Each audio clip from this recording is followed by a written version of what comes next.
भावाशिवाय देव कधीच कोणाला कळत का नाही? नक्की भाव म्हणजे काय? शब्द आपण ऐकतो, त्यानंतर आपण त्या शब्दाचा अर्थ शोधतो व त्यानंतर आपल्या अंतरंगात भाव तयार होतो. भाव हे आंतरिक जग आहे. तिथे शब्दाला किंमत नाही किंवा अर्थालाही किंमत नाही. तिथे किंमत आहे ती स्पंदने, उत्साह, भक्तितरंग, आनंद, जिज्ञासा, व्याकुळता, भावनाप्रधान आणि आपलेपणा, निष्पक्ष निर्णय घेणारं. जसा अंपायर असतो दोन्ही कबड्डी किंवा क्रिकेटच्या टीमचा, मुख्य निर्णायक, पूर्ण विश्वास, तोच भाव. जसे ऊसाचा चोथा बाजूला होतो व रस येतो मशीनमधून व आपण रस पितो, त्याचा गोडवा जेव्हा अंतरंगाला जाणवतो, तो गोडवा म्हणजे भाव. फुलं तोडले हातात घेऊन, नाकाने त्याचा वास घेतला की जो आनंद होतो त्याला म्हणतात भाव.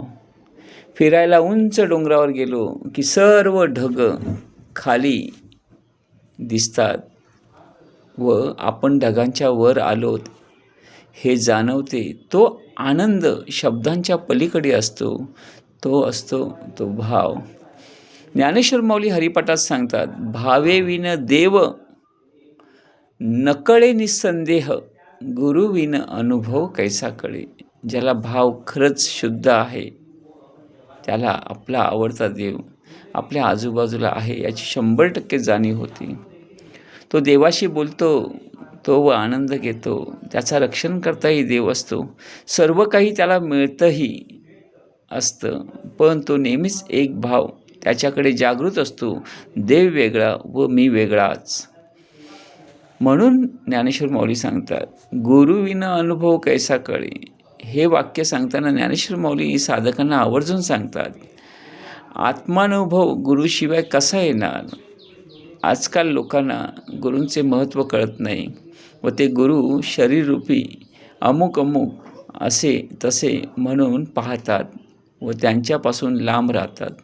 मनाला वाटेल तशी भक्ती करतात आवडीनुसार. ज्ञानेश्वर माऊली सांगतात, ज्ञानदेवाप्रमाण आत्मा हा निधान. आत्मदेव प्राप्त करून घेण्यासाठी तुम्ही नाम, प्रार्थना, ग्रंथ वाचन, हरिपाठ, तीर्थयात्रा, सत्संग, गुरु सेवा, भजन, भक्ती, योग, ध्यान चालू आहे का हे जरा तपासून पहा. का तुम्ही साधना पुण्य जमा करण्यासाठी आहे, मनाला शांत निवांत करण्यासाठी आहे, संसारातील सुखदुःख जाण्यासाठी आहे, टाईमपास म्हणून करताय किंवा कोणी आपल्या आईवडिलांनी सांगितले म्हणून करताय जबरदस्ती. आत्मप्राप्तीसाठी जर करत नाहीस तू साधना, तर त्या फळणार कशा.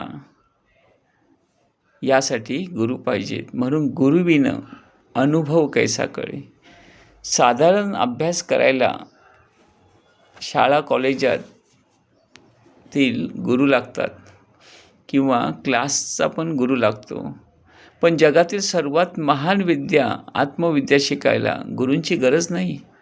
वा रे बंधूंनो, जो आत्मा शरीराच्या पलीकडे नित्य राहतो, जो आत्मा मनाच्या पलीकडे नित्य राहतो, जो आत्मा बुद्धीच्या पलीकडे नित्य राहतो, विचारांच्याही पलीकडे राहतो, वर्तमान काळात सहज त्याला पाहण्यासाठी, अनुभवण्यासाठी तुम्हाला गुरूंची गरज भासत नाही.